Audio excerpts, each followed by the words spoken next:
Hello, নমস্কার। আজকে আমি আবার আমার এক কথা গল্পের জগতে আপনাদের সকলকে নিয়ে এসেছি।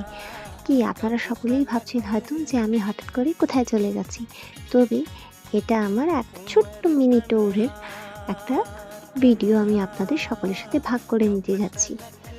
হঠাৎ করেই আমরা দিন জগতের এত ব্যস্ততার ফাঁকেও আমরা কখনো কখনো নিঃশ্বাস নেওয়ার জন্য বা খানিকটা বলতে পারি নিজের দেহের চর্চার জন্য কিন্তু আমরা কিছু খানিক বিরতি নিই। এটাও কিন্তু এরকম। যাই হোক, অনেক দখলের পর আমরা বদরপুর স্টেশনে পৌঁছে যাই, কারণ এখান থেকেই আমাদের ট্রেন ধরার কথা। স্টেশনে এসে একটু রেস্ট নিলাম এসি রুমে, যেখানে ওয়েটিং রুমে বসেছিলাম এবং অপেক্ষা করছিলাম কখন ট্রেন চলে আসবে। যাই হোক, আমরা নিজেদের লাগেজ সব কিছু গুছিয়ে বসে আছি এবং এই হচ্ছে আমার এই মিনি ট্যুরের সহযাত্রী। দেখতে পাচ্ছেন তো, ভীষণ এক্সাইটেডও আমার সাথে।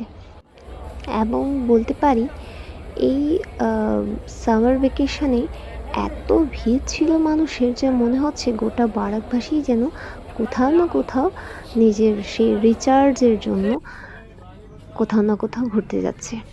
যাই হোক, আমরা ট্রেন পেয়ে যাই এবং ট্রেনে চেপে যাই। ও ভীষণ এক্সাইটেড ছিল আমার সাথে এবং আমিও অনেক অনেক বেশি এক্সাইটেড ছিলাম। গোটা রাত্র নিজেদের জায়গায় শুয়ে গল্প করে এভাবেই রাতটা কেটে যায়।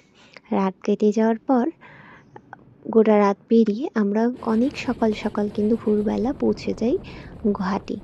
এইটুকুই আমি আজকের এই গল্পে বলবো, বাকি কিন্তু আপনাদের আগামী ভিডিওতে সবার সাথে ভাগ করে নেব।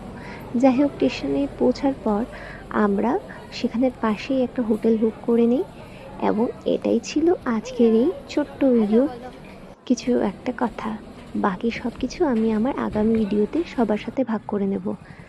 এখানেই ভিডিওটা শেষ করছি। সকলে ভালো থাকবেন, সকলকে ভালো রাখবেন এবং নেক্সট ভিডিওতে অবশ্যই আমার পাশে থাকবেন।